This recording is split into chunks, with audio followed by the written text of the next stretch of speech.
In the headlines, Federal High Court sacks Dave Umahi as governor, 17 lawmakers over defection. Bandits gunned down 63 vigilantes in Kebbi State. As International Women's Day is commemorated, women advocate for inclusion as President Muhammadu Buhari says women cannot be deprived for too long. And on the foreign scene, Ukraine says civilians are being evacuated from besieged Sumy and Irpin.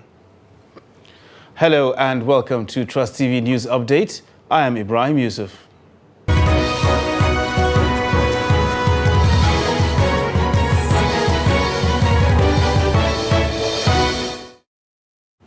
Now the news in full.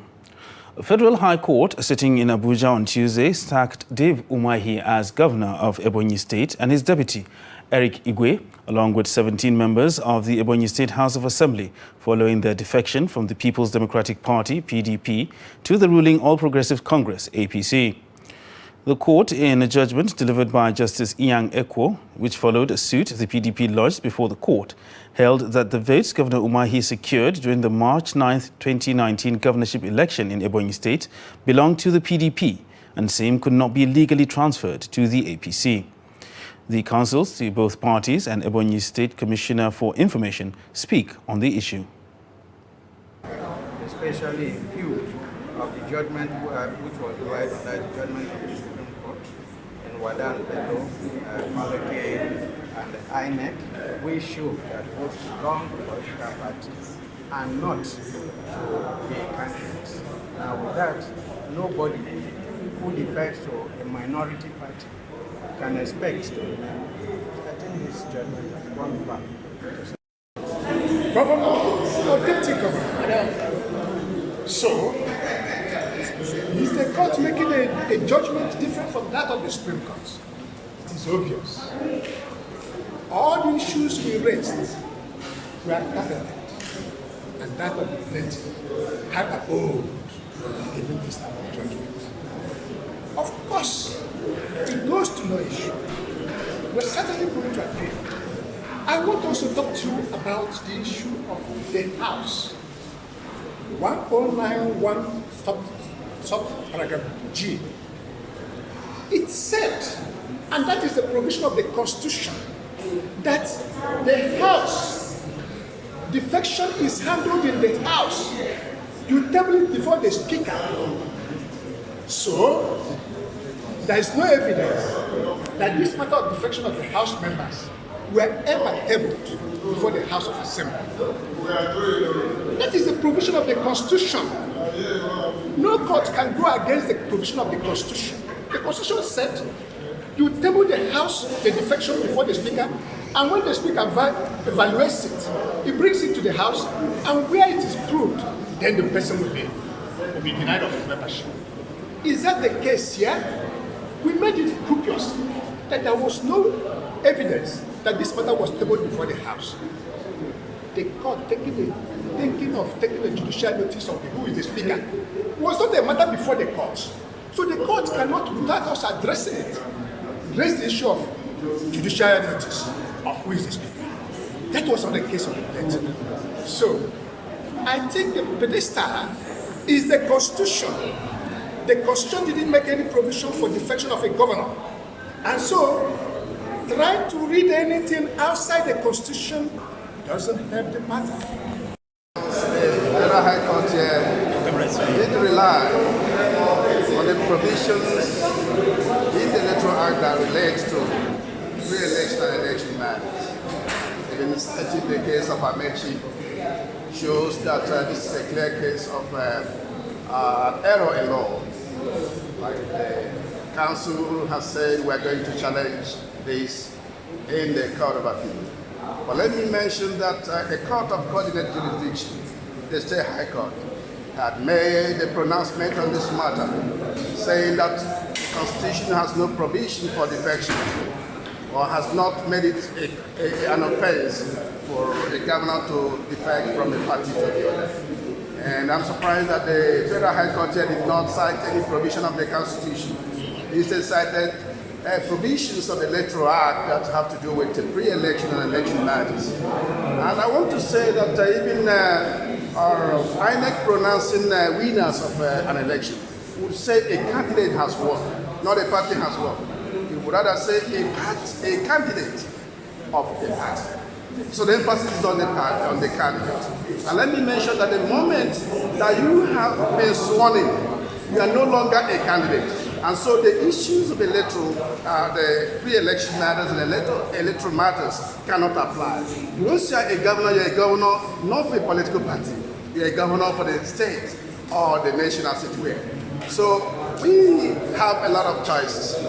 We are relying on the decision of the Court of Coordinate Jurisdiction. We can also test the veracity of the outcome of the Federal High Court decision today. But I want to tell the people of Ebonyi State that there is no cause for alarm. Some of these permutations, we know where they are coming from, but we are going to ensure that we get to the end of it. And bandits have killed 63 vigilantes, otherwise known as Nsake, in Kebbi State. According to BBC, the tragic incident occurred after the local guards launched an onslaught against the bandits in Zuru Emirate in the wee hours of Monday.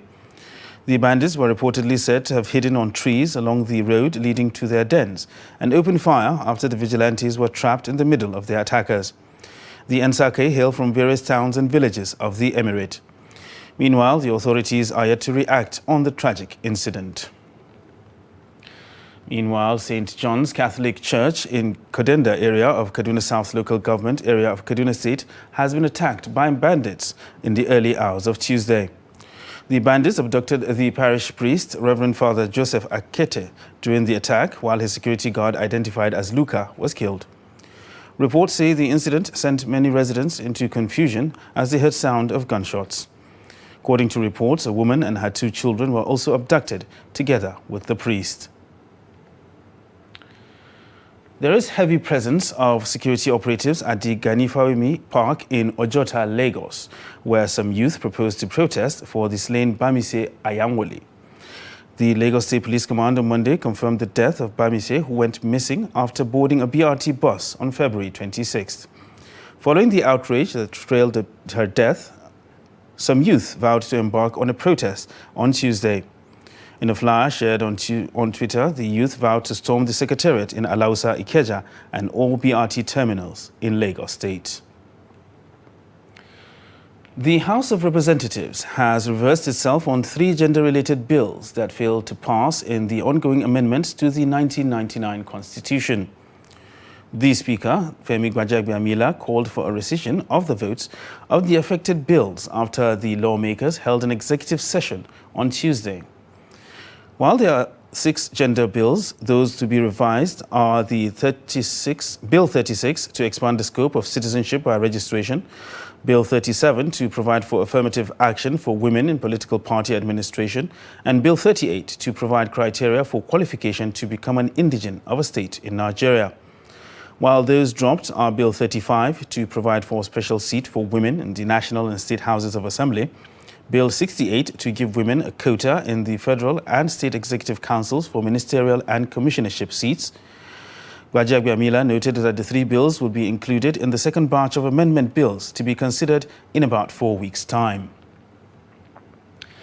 And President Muhammadu Buhari says women can no longer be deprived for too long, as they have consistently proven that they can hold their own on all fronts and in all fields. The president stated this on Tuesday while extolling Nigerian women on the occasion of the International Women's Day in a statement issued by his spokesman, Femi Adesina. The president said women are not where they should be yet in different spheres of endeavor, adding that the celebration under the hashtag Break the Bias and the theme Gender Equality Today for Sustainable Tomorrow is an opportunity to reflect on the vital roles women played in society, homes, governance, the professions, and in all walks of life. He commended the contributions of women to the current administration as ministers, special advisors, senior special assistants, executive directors, executive secretaries, and many others, saying that they were pulling their weight and making it impossible for anyone to downplay their essence. And the 100 Women Lobby Group on Tuesday laid siege to the National Assembly complex to protest gender discrimination by the federal lawmakers over the passage of some bills. This is in honor of the International Women's Day, with the group spearheaded by Felicia Onibon, the group's president. According to her, the celebration is an opportunity for Nigerian women to lend their voices to the development of the country, and it is a shame for the lawmakers to discriminate against women. Women that are here, we are not here to take pictures.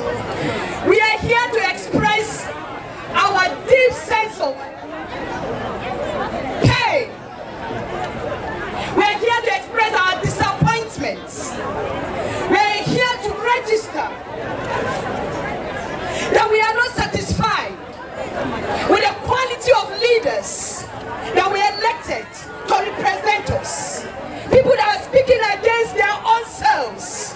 Because any man that speaks against a woman, he is speaking against himself. It is unfortunate that in the 21st century that we are in today, a so-called giant of Africa, my own Nigeria, the country that I'm so proud of, that we have people that we stick our neck to elect them to represent us, to speak for us, to speak for 50% of the population of Nigeria, and they decided to say we do not count. Sisters, women, the time for us to rise against this evil is now. We must rise. It is a clarion call. It is not time to take tea. It is not another time to allow any man or woman, any man that does not believe in the cause of development of Nigeria to take the center stage. The time is now. We need an inclusive Nigeria. We need an equitable Nigeria. We need a country where the voice of the girl matters, where the voice of that young boy matters.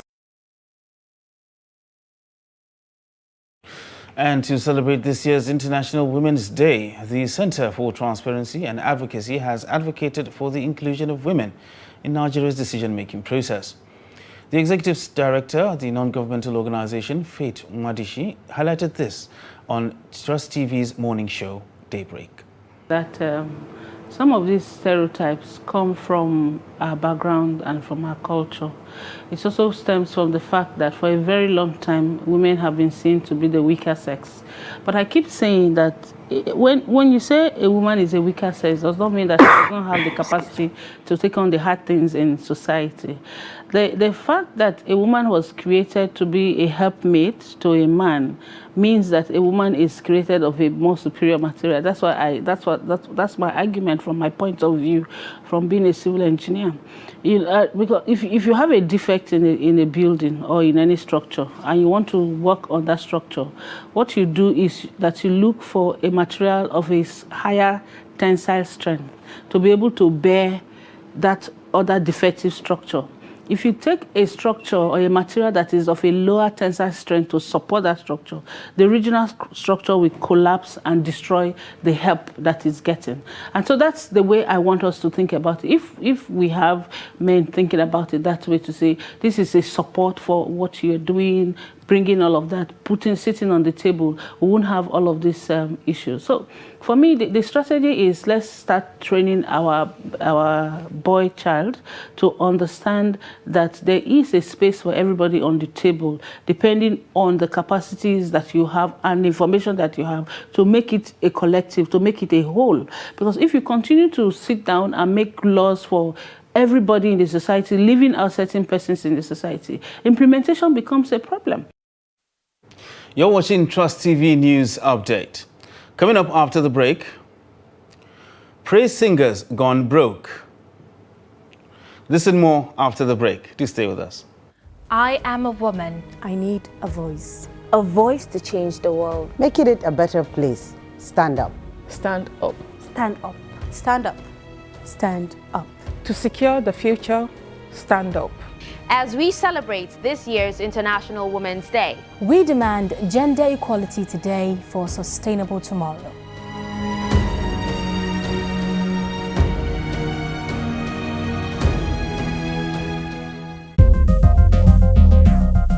This is Trust TV, documenting the Nigerian story.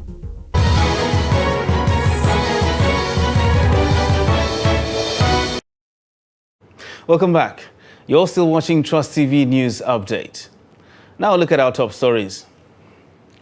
Federal High Court sitting in Abuja on Tuesday sacked David Umahi as governor of Ebonyi State and his deputy, Eric Igwe, following their defection from the PDP to the ruling All Progressive Congress, APC. And bandits have killed 63 vigilantes, otherwise known as Ensake, in Kebbi State. Now moving on to other stories.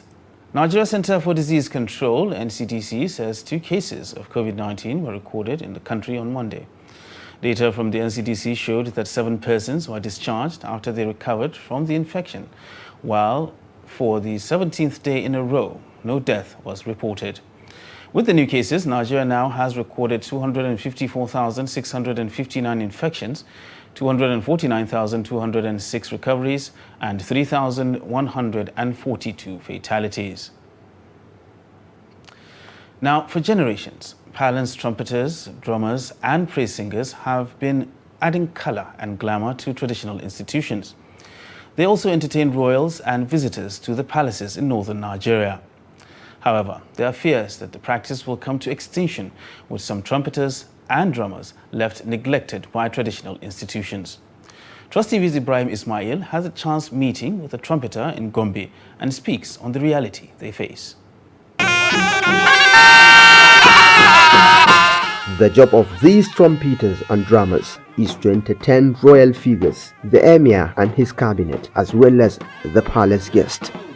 They often perform in various events, but most of them are not placed on any salary or allowance. They perform and get some token at the scene.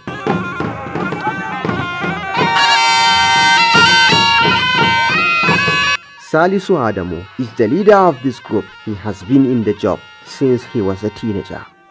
To mun tashi mun dan fara karatu yanayi na rayuwa wani lokaci ana dan samun rashin. We were schooling, but because of lack of support, I decided to learn this job so that I can fund my education. Although the business is engulfed with multiple challenges, Salisu admitted that he has made some progress. We thank Allah. I was not like this before.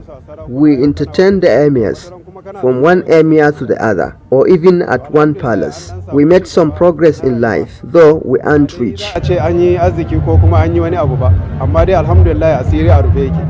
Salisu is worried that the traditional trumpeters and drummers in northern Nigeria will one day come to extinction because of the way they are being treated. Kalubalen da take fuskanta shine sarakunan sun yi sakaka da mu. Bi ma'ana suna dan sake mu kaman ba mu dame su ba su damu da mu ba hakan nan. Yes, there is threat to this work. The emirs are not doing enough to take care of our needs. And at the end, our children can't do the job. One day, nobody will do the job, because we were not well catered for. Although they are doing their best, we have a lot of challenges. They should do the needful and take care of us. Maybe that will inspire others to do the work and vice versa.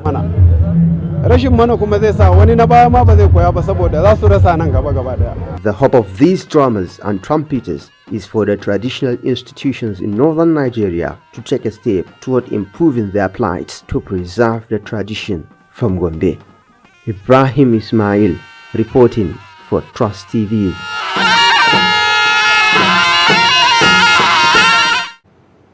And the Minister of State for Environment, Sharon Ekeazo, has called on stakeholders and donor partners to synergize towards the delivery of the ministry's mandate and Nigeria's climate commitment to avert catastrophic climate change impacts. She said this in Abuja during an interministerial committee meeting on climate change, organized to discuss the implementation of Nigeria's nationally determined contributions, approved energy transition plan, and other related issues. As an oil-dependent nation, our economic and developmental aspirations will be compromised if we do not define our transition pathways to align with our broader developmental goals. Let me assure you that the ministry is positioned to take the lead in aligning Nigeria's national climate plans and strategies with the country's energy transition efforts. With 8 years to go until the deadline for achieving the energy access, that is the Sustainable Development Goal 7, and with year 2060 fast approaching, the time begins for us now. So it's imperative to note that as we initiate all of these discussions here today, we must accelerate actions on ground with a catalytic partnership, frameworks, policies, and regulations needed to crowd in investments at scale to achieve our objectives. The energy transition plan is very closely linked to the updated NDCs. The reality, however, is that we do need to begin to take action early in order to ensure that we are driving the right pathway for both the updated NDCs and the energy transition plan. The evolution of oil and gas is such that we're expecting a decline in the longer term, but in the shorter term for the next 10 years, we're expecting an increase driven by increased consumption in power, increased consumption from LPG associated with cooking, and LPG associated with industry in some cases. And so the first is make sure that the commercialization of the various different projects is appropriately in place. The second is sector decarbonization. There's a lot that the oil and gas sector can do themselves to decarbonize.